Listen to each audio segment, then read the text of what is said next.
If you enjoyed this video, please like, share, and subscribe. And please join me on my website at nanice.com. Thank you.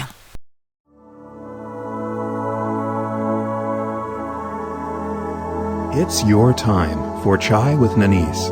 Get ready for substance, clarity, change, and especially empowerment. Get ready to turn over stones, uncover stories, and get to the heart of the matter in every area of your life. Any mood runs, any emotion flies, and your dreams are within your grasp. There are no limits or boundaries, and your comfort zone is out of reach, yet it's the safest place you will ever be. Come in, sit down, and have some chai with Nanice. Welcome to Chai with Nanice. I'm Nanice. Today we're going to be talking about how the universe speaks to us. How the universe speaks to us in every moment and every day. In fact, there is no time in your life that the universe, your higher power, has not been speaking to you directly. We are known in this universe. Your higher power knows who you are, the absolute, the all. Whether you call it God or whatever you might call your higher power, it knows about you personally. It knows where you live and what you think and what you feel. And not only does it know, it is speaking to you and communicating to you. The show today came about as a result of my own desire to get clearer messages from the universe. This is a pretty amazing time in my life. There's so much going on, and I'm moving in so many directions at once. It's almost like I'm on high speed. And yesterday, I was sitting alone meditating, and I just had this great desire that I had more direct confirmation, more direct help, almost wishing that some, being from up above would just manifest in front of me and sit down and, we could have a good talk about what the plan was and, am I going in the right direction or, well, that didn't happen, and probably a good thing because I would be talking about that today and you'd probably think I was crazy, and, well, I am, but that's another show.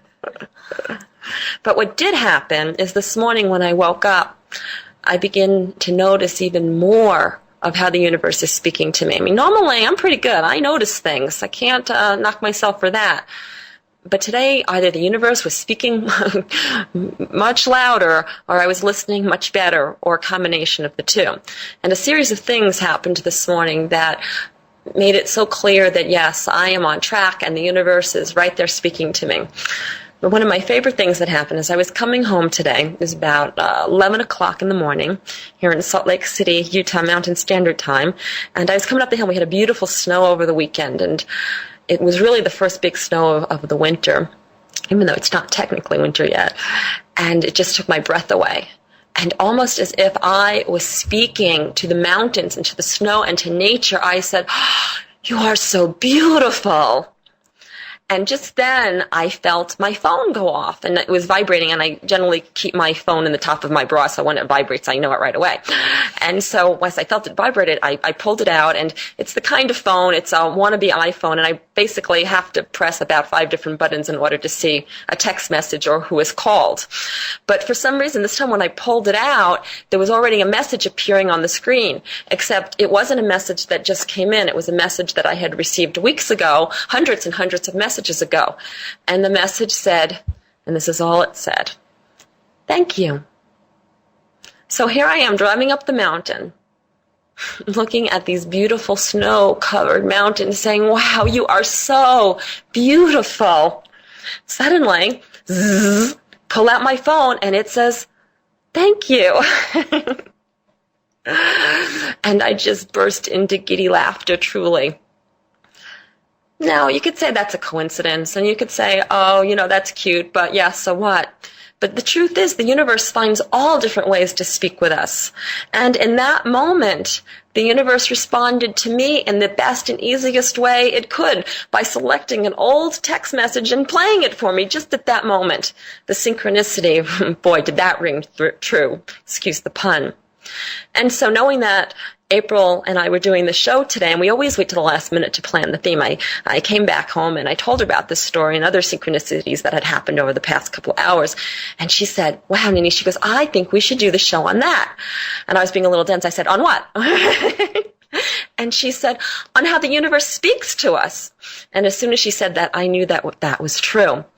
And so initially I thought the show was going to be about, these beautiful ways in which the universe speaks to us, and like my story of the thank you, and in the flowers and the trees, and, beautiful people on the street. And as the day went on, it revealed more of itself to me.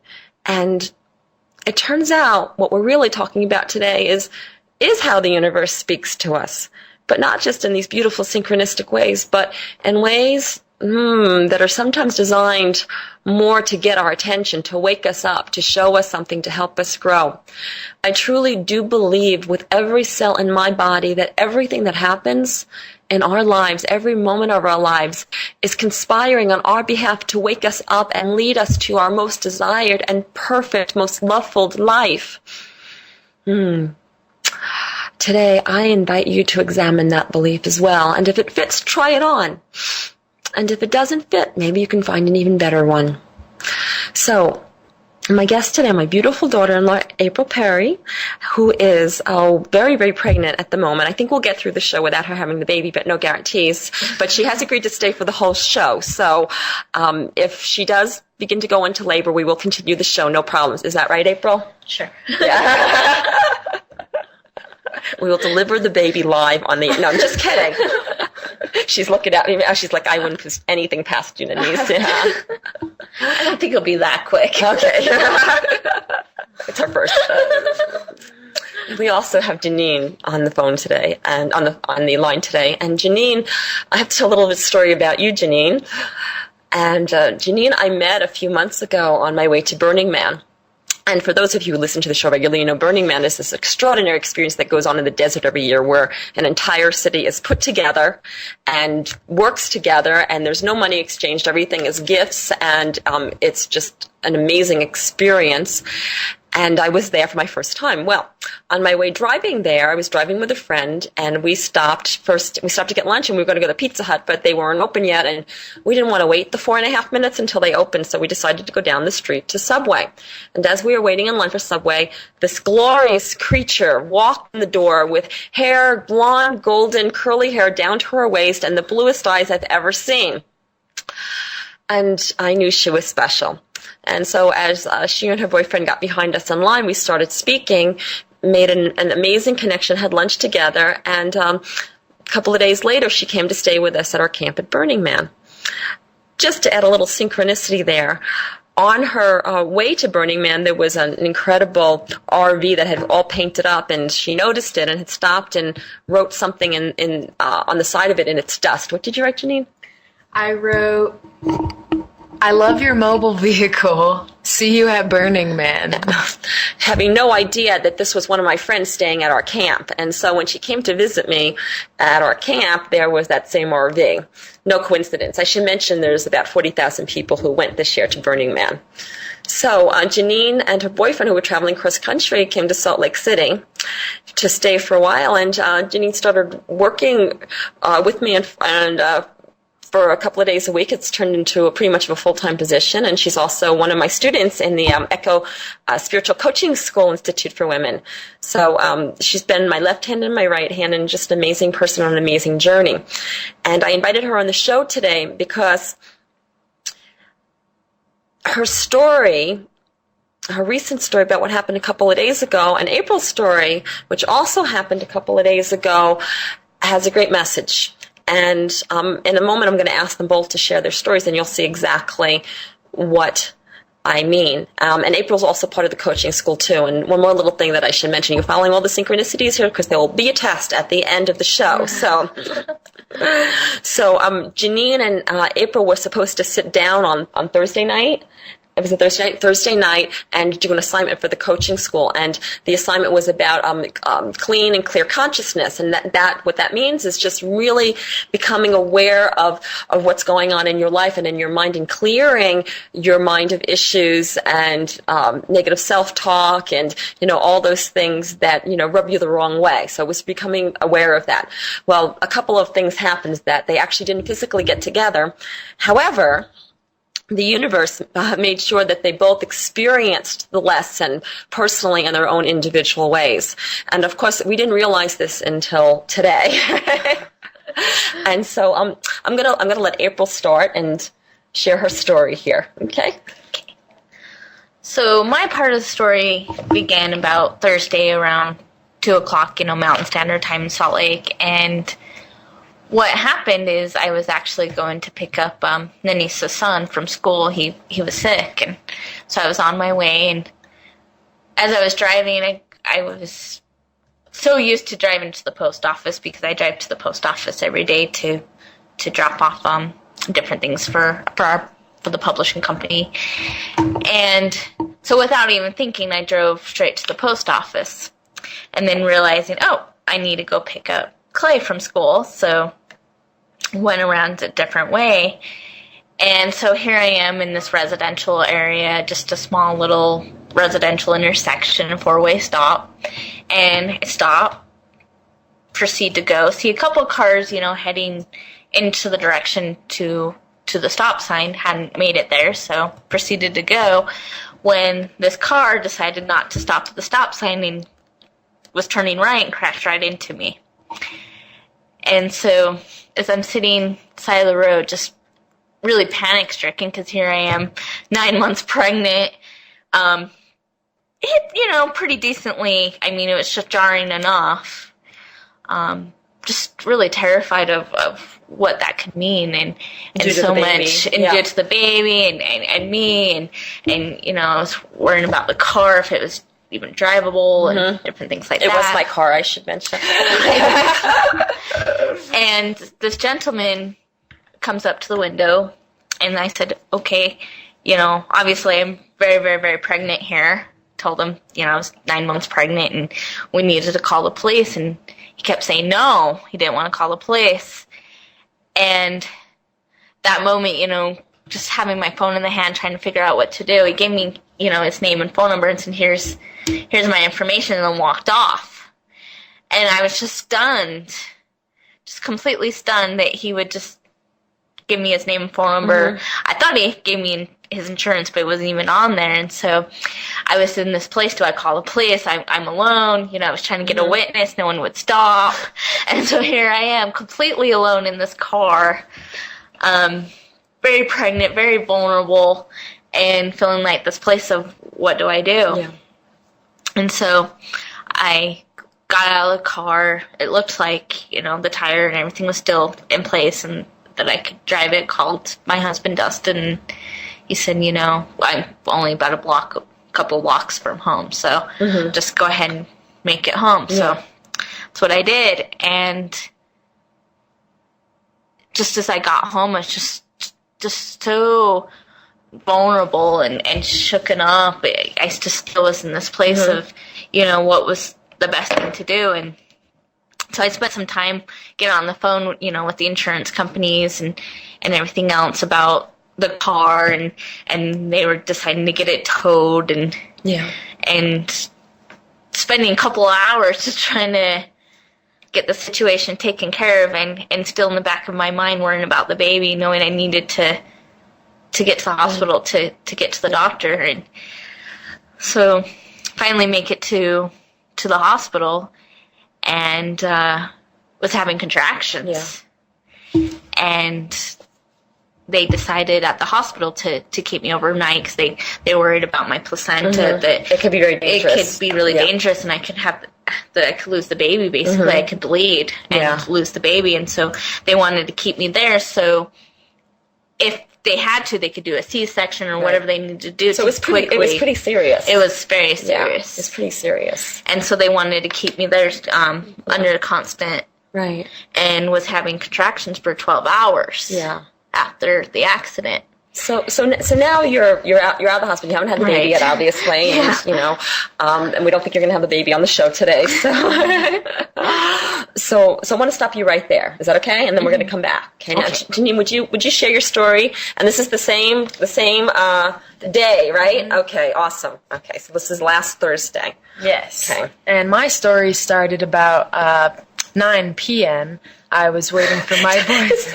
This sounds like we're on one of those reality TV shows. I'm sorry, continue. No, it's okay. I was waiting for my boyfriend to get out of work. I was really antsy all day, wanting to get out of the house. I didn't have to work that day, awesomely enough, but wasn't finding ways to occupy my time. So as soon as he got home, I begged him to go to Walmart, as tired as he was. So we go to Walmart. It's probably about 9 o'clock, do what we have to do, and by the time we get out of Walmart, it's like 10 o'clock. So I'm putting all the groceries in the car because, Walmart's the place you go for all the things you never knew you needed. Yes, exactly. Until you you go for toilet paper and you come home with 2 push carts worth of stuff. Yeah, exactly. So putting all of those semi-important things in the car, I put my purse on top of the car and not in the car and drive away home, not even thinking about my purse. And it's a really big purse, so that's funny enough. I didn't feel it by my feet, or I didn't feel its lack of presence by my feet until we got all the way home, which is only about 6 miles away.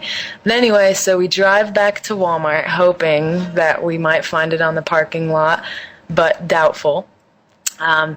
So we go there, look for it. Of course, we don't find it.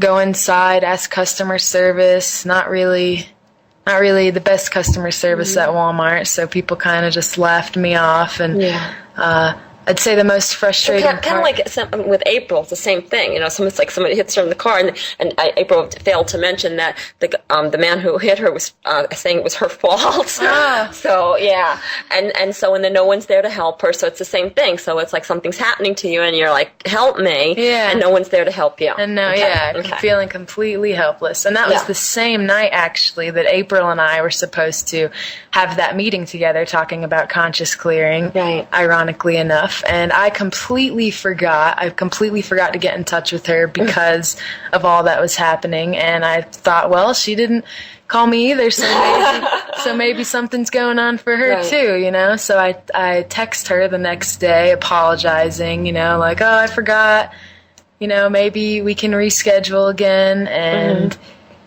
she texts me back with that she got in a car accident, and that in itself just completely changed my perspective. Like, oh, wait, like I genuinely felt like, forget about my purse. The only things that were in my purse that I cared about were my 2 notebooks. I mean, I lost my debit card, my ID, and my social security card, but in my 2 notebooks was my poetry that is irreplaceable. Yes. But upon hearing that this 9-month pregnant woman who I've been coming to know is a really beautiful angel, you could say, just got in a car accident, so her life was on the line. So I genuinely said, forget about my purse.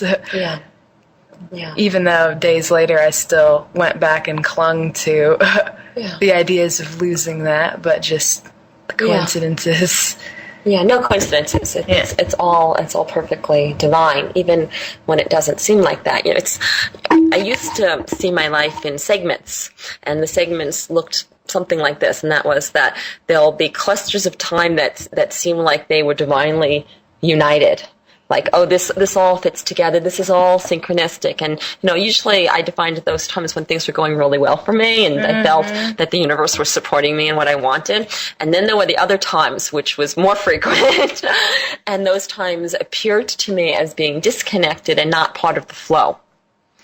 And as I've gone through my life and have had a greater understanding of what's really going on, this is particularly true mostly over the past few months, that what I now understand to be true is that there are no disconnections or disruptions or distractions.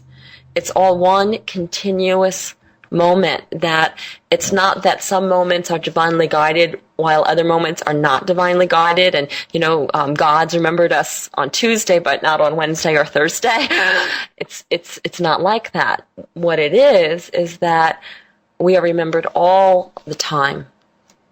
That there is not a moment in our life that we are not remembered, that there is not a divine force conscious of us, even if we're not conscious of it. Like, it being conscious of us has nothing to do with whether we're conscious of it or not. I think that's beautiful, because, God knows literally that I have not been conscious of God all of my life.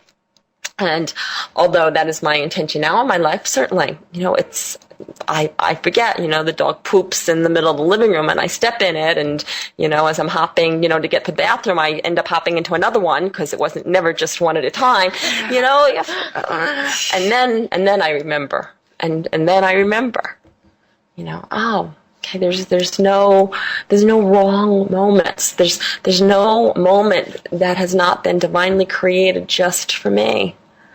And so even when, something happens that seems not so good or out of my plan or disconnected from other moments, that's just because I don't have enough information. That's just because I can't see the whole picture. I remember a movie from years ago. It was really, really good. It was Defending Your Life. And basically it was about, this man who, died, and he goes to the, I don't know what they called it, but it was like that. It was like a place where they decided where he was going to go, if he was going to go to heaven or hell or, purgatory, and, so he was on trial, and had to review his whole life and literally defend his life. So he had to defend his life, like why he did certain things. And, I'm imagining what to be true now. I want to go back and watch the movie again. That he saw much of his life, like I just explained, where there were moments that were just perfect and in harmony, and other moments that were out of harmony, where he was more on his own and made choices because he believed that he was had to protect himself and had to survive. And I think that when we have those beliefs that life can be disconnected, or that we can be on our own, that we make different choices, then we become defensive, and we're more likely to blame external forces, sources that come in people and experiences. And when we remember that we are completely connected, and when I mean completely connected, I mean to each other and to every moment of every day for all our lives. When we remember that connection, then we don't need to play scared. We don't need to blame others. We don't need to shift responsibility. And from that place, from a completely safe place, we can take complete responsibility for what happens in our lives. And it's from that place that we actually get to be the creators of our lives. So I want to go back to April here for a second. And so I was actually in San Diego over the weekend. I was at a charity benefit for just my child, and it was a wonderful event. And so April calls me on Thursday, and I had just left a sweaty hot yoga class, and I'm walking along the street, and I was still sweating, so it was hard to hold my phone in my hand. And she says to me, she goes, "I have some bad news," and I was proud that my mind didn't jump to, "Oh no," as it would have in the past, and instead I was just, what's going on? And she went on to tell me that she totaled my car. And who cares, my concern, of course, was for her and the baby, and trust that all is in perfection. But it was really interesting because when we spoke, April, you were afraid that I was going to have a reaction, and you had talked yourself out of that because you told me that you knew it wasn't your fault, so it would be okay. Yeah. And do you remember what I said to you? You told me that it didn't matter. Basically, I just saw the concern was more on me, the baby, that cars didn't matter, and material items didn't matter. Yes, and I said, and what if it was your fault? Do you think that it would change any? And I realized, no, it wouldn't. Yeah. So whether it was your fault, whether you were the one to run the stoplight or not, it didn't matter, and that was the point. Right. And then we went on a little step further, and I said from a creator perspective, of course we create everything in our lives, so whether you were the one to run the stop sign or he was, right, you're still responsible. It's the same thing. I created it. Right. Yep. And doesn't that feel different than it's my fault and blaming myself? Right. Takes the pressure off. Doesn't it? Yeah. Doesn't it? Yeah. Yeah. Yeah. So I was just thinking before the show about this concept, so I was thinking about, and I actually made a little list of things that happened to me in my life that, that it would appear from outside sources that something happened to me. And what was really interesting is, as I was making this list, and these were people that I'd never blamed for things happening, I actually had an epiphany. And the epiphany was this, that I actually owe these people an apology. Yeah. Wow. And the reason for that is if I am creating everything in my reality and I'm responsible for everything, that means that they are showing up to fulfill my creation, my manifestation. So not only am I not blaming them, which I never did, but now I feel that I truly owe them an apology. Example. Many years ago, 10 years ago about, I didn't have a lot of money at the time and went to check my checking account one Sunday night, and there should have been a couple $100 on the plus side in there. And when I checked my checking account, it was overdrawn by $1,200. And I immediately, and I called the bank and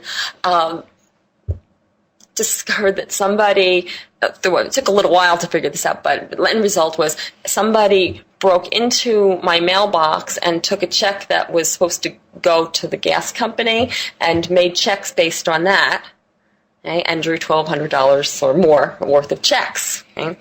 And when I spoke to security at the bank, the woman that I spoke to and the man, I spoke to a lot of people, they're like, oh, you must be so upset, and they did this to you, blah, blah, blah. And I looked inside myself, and it was like, no, I don't blame them somehow. I created it.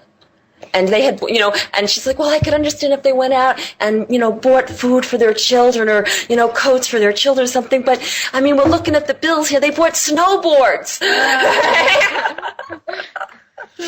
And I just said, I guess they felt they needed snowboards,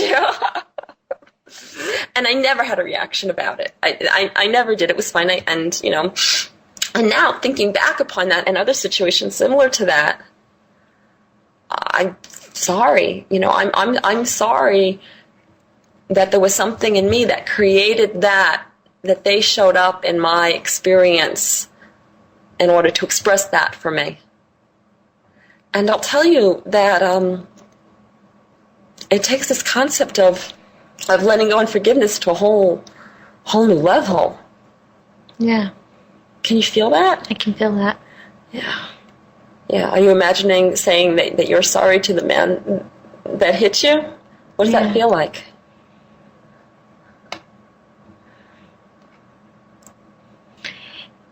It just makes the whole experience completely different. Mm-hmm. It just changes everything. Yeah. It's more something, it's hard to describe. It's just a peaceful feeling inside. It just changes everything about the whole frustration and anxiety and my story that I told about it. Yeah. Yeah. And I have to say, your energy just completely changed. Did you feel that, Janeen? Yeah. I mean, she was relaxed before, doing well, and you never would have thought anything, but suddenly I just felt this huge shift. Just went on a cellular level. Yeah. It's just like you could let it go completely. Mm-hmm.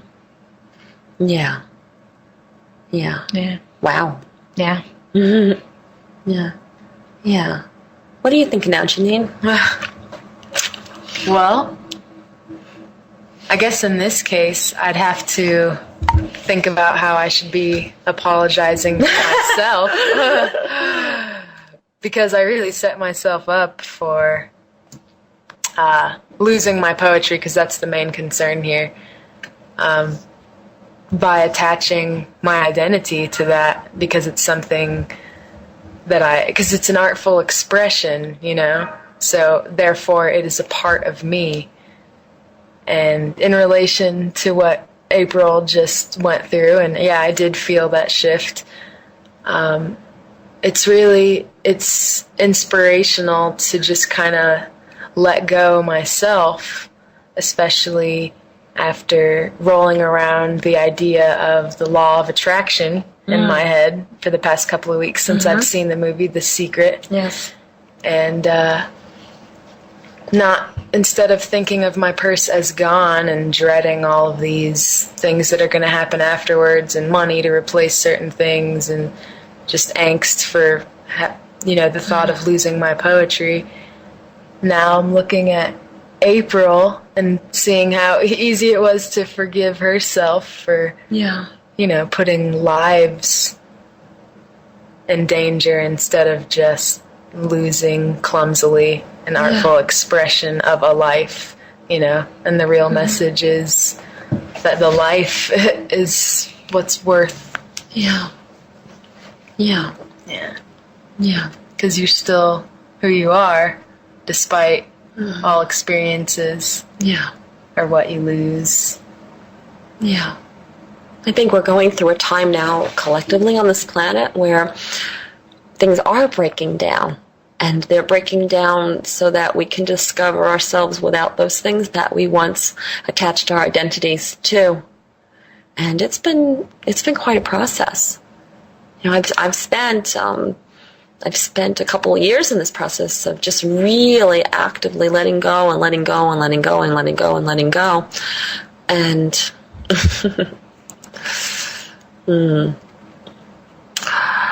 And a few months ago, I became very aware that, the one thing that I was still so attached to was my family and my children, and, and I could let go of anything. And of course, part of me was like, oh, I should be attached to those things.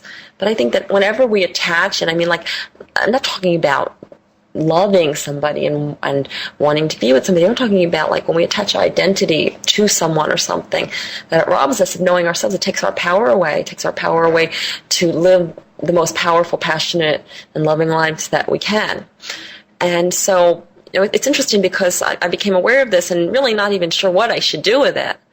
And recently I realized that my relationships with my children were changing because somehow I had let go of that attachment. And in letting go of that attachment, I actually experienced my love for each of them growing more strongly.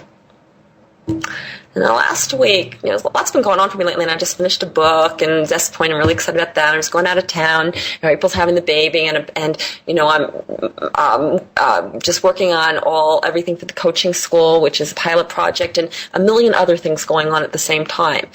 And it's wonderful, and the universe always reminds me to take time for myself, and usually it reminds me that because my computer will just, unplug itself and die. It's like, oh, time for you. Okay, so I take the signs. But I had an interesting experience last week, and this is the first time I'm talking about it, so I'm not sure if I actually have the words for it, but I'll do my best as I stumble here. And I realized that somehow I had released that attachment, and that my relationships with my family was changing, and that I also realized that I was that the little bit of stress that I was having. I really don't often experience stress, but that particular day, right before I was going out of town, trying to finish the book, blah, blah, blah, I realized that I was feeling stress, and knowing that I'm like, oh, I must be attached to somebody, something, somehow, and I. Then of course I thought of my family. It's not them. That's okay, because that usually what would have been. See, I told you I was stumbling here. And then all of a sudden I realized that there were things that I felt like I had to do before I went. I had to do those things, and I realized, that's what I'm attached to, and they were things like, I had to pay the mortgage, so it was like, keep the house, and I had to do this, and I had to, write this, and I had to, publish this, and I go, that's it, that's what I'm attached to. And I'm like, I had this epiphany, like, oh, okay, so I'm still attached to that. And I was lying on my bed at the time, and I grabbed a pen with my right hand, a piece of paper that was lying on the bed with my left hand, and I went to write on that piece of paper. And when I picked up the piece of paper to look at it, it was my list to do for the day. It was my to-do list for the day, and basically I had already written everything down that I had just realized I was attached to. Wow. Wow. And I almost couldn't believe my eyes. Here it is. I already did it. It was my to-do list. I already wrote it down. Yeah. And I wanted to burn it, but I was in such amazement that I just kind of held it and let it go. I let it go, and it disappeared. I don't know where it went, it disappeared. So, and so, going back to the theme of the show, it's like the universe is speaking to us in every way, every day, all the time, every moment of our days. And, it's like everything that we're talking about, this is how the universe speaks to us. And yes, it speaks to us in those beautiful moments, like when your cell phone goes off and, after you've complimented nature and the universe for a job well done and says thank you. And, it speaks to you when, a butterfly passes by and brushes against your hair. And it speaks to you when, that song on the radio that just makes you feel so alive and full of love. But it also speaks to you when your pocketbook gets stolen. And it speaks to you when you have a car accident. And it speaks to you through your to-do list. And it speaks to you in every way. It's interesting because people often come to me and they tell me, I had this amazing dream last night. What do you think it means? And it's kind of fun to sit down and try to figure out what dreams mean and all that. And certainly different things mean, different things to different people. But life is the same. It's symbology. It's the same thing. Everything that happens in your life is speaking to you. It's a symbol. It's all around you. And when you wake up and start paying attention to your life, wow, suddenly you realize that, you're not in this alone, that life is partnering with you and showing you every moment of every day what's going on inside of you. Because as we've talked about so many times before, nothing's really happening in the outside world. It's not going on out there. In fact, what we experience in the outside world is really a delay. Last night we went to the movie, we saw 2012, and April April started having contractions after the movie, and she's, hanging over the rail, and people are looking at her, and, and she's going to have the baby in the movie theater. And the credits were, on the screen. And I found myself looking toward the back of the theater, and I saw the projector. So I saw the words on the projector, and then I turned and I saw them on the screen and remembered the delay. And many of you have heard me talk about this many times, that's just like our life. So it's like what we experience in our life is our projector screen. And where is it coming from? It's coming from our internal projector, otherwise known as our subconscious minds. So it's like whatever's happening out there, it's happening inside of us first. So just as we go to the movies and we're watching a movie, we know that whatever's on that screen of that particular movie is coming from the projector screen in that movie theater. It's not coming from another theater's projector screen. It's not. It's coming from that one. It's the same with us. So it's like today's Divine Inspiration, which is an inspirational email that I send out every day during the week. If you're not on it, get on my website and sign up. It's an inspirational email link on the right side on the homepage at Nanice.com. And so, today's Divine Inspiration was this. And if you're wondering, what was it, Janeen? I don't remember what it was. How do you know when you've created something? Yes. Easy. Yeah. You're experiencing it. Yeah, thank you. Yeah. How do you know when you've created something? Because a lot of people are going around, did I create that? Did I create that car accident? Did I create, my pocket being stolen? Did I create, the dog pooping on the living room? Okay, so the answer is easy. If you are experiencing it, you have created it. It's not coming from someone else's projector. Coming from your own. And that's really the good news, because if it's coming from you, then you can use that information as feedback to adjust and readjust and create a new projection onto your screen, a new movie. That, in this context, that is truly the purpose of life. The purpose of life is to use our life as feedback to let us know what's going on a subconscious level. And if we don't like what's going on out there, then guess what? We get to change. If we do like what's going on out there, then let's enhance, the internal dialogue. So many of you probably think, okay, all right. I don't know if I believe this, but if I do, how do I do that? And it's simple. It's by adjusting your thoughts, realigning your beliefs, and making choices and taking actions that are in alignment with who you really want to be and what you really want to create in your life. So what you think, what you believe, what you eventually know to be true, what you choose, and inspired action. And by the way, those are the steps to manifestation. Those are the steps. All manifestation happens in this way. So whether you're consciously manifesting or if you're manifesting on a subconscious level, this is how it happens. There's a thought, there's a belief. The belief turns into a knowing. The knowing turns into a choice. I choose for that.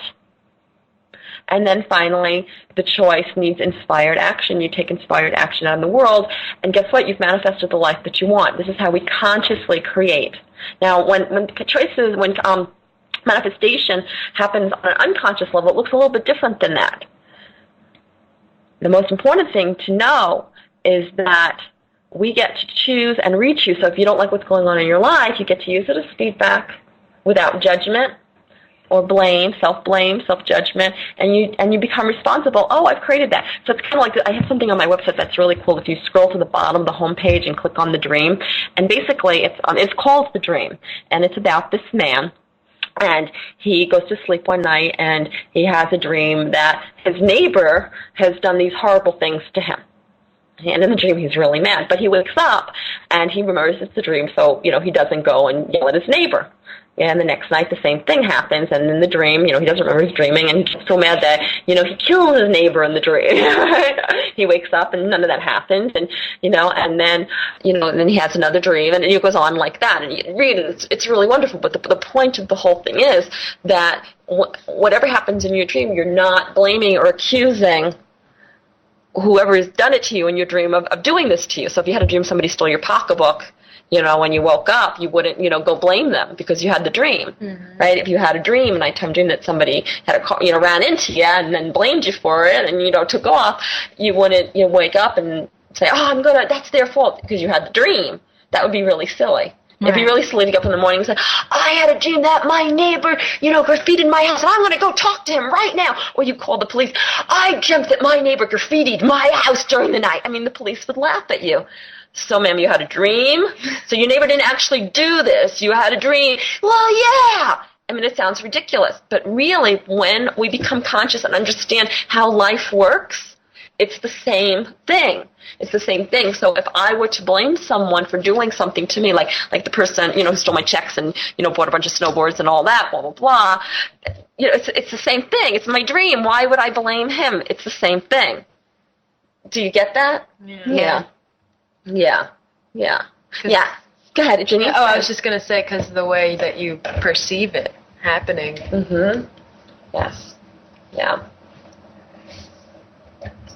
So, earlier, or today, and when I say earlier, it was about maybe 15 minutes before the actual show tonight, I got an email from a good friend of mine, and I don't know the details, but evidently her 3-year-old silver tabby named Zathis, I'm not sure if I'm actually saying his name right, but evidently he was killed, and pretty brutally. And she shared with me in this email, well, what would you expect? If your beautiful 3-year-old animal was killed, it would be normal to expect that person to be pretty resentful and want to get revenge and all that. That seems to be human nature, or at least that's what we've been conditioned to believe and conditioned to act out. But instead of this email, she shares with me that God is not the path she chose to take, and in fact, she goes on to say that it helped me see clearly a more desirable outcome for not only myself, but for the individual who caused the attack, for everyone who's experienced suffering due to his actions, to know peace and love. She went on, my dream is for the person who initiated the attack to be reconnected to his true self, to know love and compassion, to know that his fears are acknowledged, and there is a better way to express and experience them. My dream is for this person to know love, to understand and be connected to his true self, to know wholeness. To know wholeness. Now that takes it to a whole new level. Wow. Yeah. Yeah. Yeah. It's beyond forgiveness.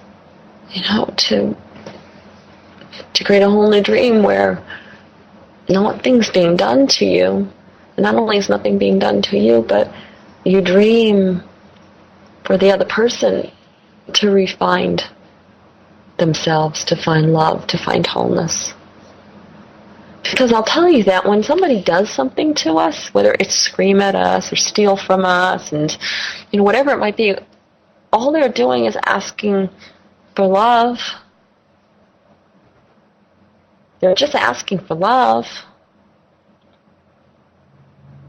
And we had a man call last week for the publishing company. I have a publishing company in April, manages the publishing company, ZaardvarGlobalPublishing.com. And this man, he actually had we had one-stop copywriting too, and this man, it was a copywriting order, and he called and he was screaming at April. And it wasn't even our company that he had ordered from. Yeah, and after the whole call was over, what we did was we sent him love, because for someone to be that angry and that hostile, he must be really asking to be loved, to be seen as whole. And so that's what we did. And I'll tell you, in the past, it would have been very upsetting. Yeah. Years ago, I had a friend actually steal some money from me, about $500, and I never, and this friend did not even know that I found out. And when I did find out, I never felt like she took anything from me. Instead, my reaction was, she's asking me to love her. She's asking me to love her, and I did. And in my ability to love her without judging her, there was not only nothing to forgive, but it warmed my heart.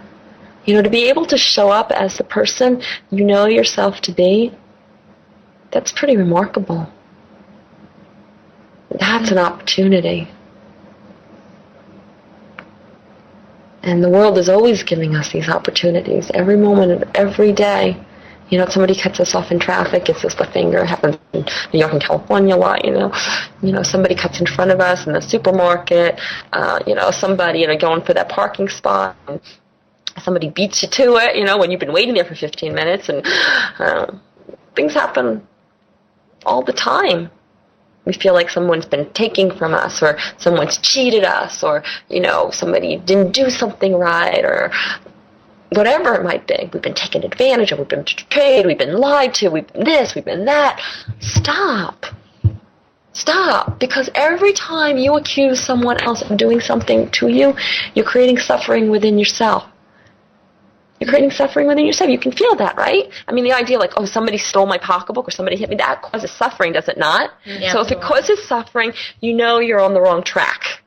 If you want to be on the track going to peace, you're on the wrong track. You get off that track, there is another track. And when we choose love, when we choose to see others as innocent, and we take responsibility for everything in our life without self-blame or self-judgment, but just sheer responsibility because we are powerful creators, consciously or unconsciously creating our reality, that's the track to creating the life that we truly want. That's the track to peace. That's the track to transforming our lives and the world. Is it not? We know this. And we know this because when we hear the words of knowing this,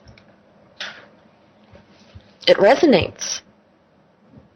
I'm not saying anything that we all don't know.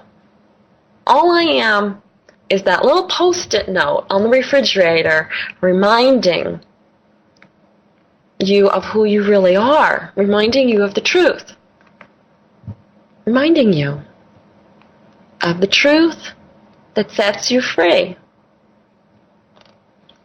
That's pretty good news. Yeah. So guys, we have a few minutes. I can't believe, how fast did that go? Oh, really fast. Yeah, really fast. And so, how you feeling, Janeen? Well, it's my first time on here, so I'm a little more eased than I was initially. Because it really does just feel like a conversation. Right. With the three of us. Yeah. Just with thousands of people listening. No. And by the way, Janeen did not know she was going to be on the show until about maybe 15 minutes before the show. Yeah, you did awesome. No, you did awesome. I always feel like I could have reworded things better. I feel like that too, and I gave up that story a long time ago, and just let something higher than me speak through me and allow it to be whatever that divine wisdom needs it to be. Yeah. Thank you, Janeen. Yeah, thank you. And April, how are you feeling? Really peaceful. I think the biggest thing that I was just thinking about is just how much we hold on to things, and just how, it's like we expect things to go a certain way. We hold on to attachments. We hold on to things, and I was looking at how our relationships, how we feel like we even own people because we love them, and me being pregnant, like I own my baby, and it opened my eyes to just how ridiculous that is. Yeah. And just how we really do choose everything that's in our lives. And the thing that I love the most is I was talking to Janeen before we did the show today, was, here I'm thinking, okay, we got a plan to do this conscious clearing, and then laughing at myself, realizing we already did it. It's just what it's in your head is what you think that it has to go a certain way, and realizing it's more about the experience than right. Beautiful. Thank you, April. Thank you. Yeah. I'm reminded of one last story as we end the show, and that is I was coming back from San Diego over the weekend, and the plane got delayed in LA for over 2 hours, and we sat on the runway and ultimately had to switch planes. And it was 11 o'clock at night, and people were tired, and many of them had already switched planes and had to switch planes again. And, people were not on their best, and I was really tired, too, to tell you the truth. But instead, I made a different choice. And yes, of course, I took responsibility for my experience, and I was completely present. But then something else happened. As I was getting off the plane to switch to the other plane, which was a couple of blocks away, I passed by this little convenience store. Is that what you call them at the airport? The little ones where they have, candy and water and stuff. And I went in to get a bottle of water, and I saw some chocolate kisses, packages of them just sitting on the counter, and I decided to buy 2. And when I got back to the plane, I started handing them out. I just started handing. Want a kiss? Want a chocolate kiss? Almond or regular? Almond were more popular, believe it or not. Anyway, it just changed. It not just changed everybody who I offered a kiss to, whether they wanted one or not. It changed something inside of me, that it was no longer just about me taking responsibility for my experience. It was about me changing the experience and creating something even better and more fulfilling and richer for myself and for everyone around. Everyone. Just with some simple Hershey kisses. It's that simple. It's that simple to make that difference you want to experience in the world. You want to change someone else? You be the change you want to see in them, and then see what happens. Miracles and magic abound. Miracle magic happens every moment, at every day. Just notice it. Just notice it and choose. Choose what you really want. Please visit me on my website at Nanice.com. That's NANICE.com. Free articles, a free book download, free songs, just tons of free stuff. And if you want a little bit more about what we were talking about, go to the homepage, click on articles, shows, and more, scroll all the way down the last link, and it's called A New Dream. Watch the 9-minute video. It is absolutely amazing and wonderful, and will light that love up inside of you in every cell in your body. And don't forget to take the pledge at Nanice.com. It will transform your life as well. Be the change you want to see in the world. We can do it. It's happening. I love you. You've been listening to Chai with Nanice. Have a great week, and Byron Katie's on next week. Don't miss the show. Bye. Thank you for having Chai with Nanice. Please go to www.nanice.com for great free stuff that will empower you to live your best possible life. Free books, articles, shows, meditation audios, and so much more at Nanice.com. That's Nanice.com. Nanice's books are also available in all major bookstores and Amazon. Check out The Infinite Power of You Even Gandhi got hungry and Buddha got mad. Zest Point, Lip Prints, and many others by Nanice Ellis. To find out about one-on-one coaching and how Nanice can personally coach you to experience your best life possible, please email mybestlife@nanice.com.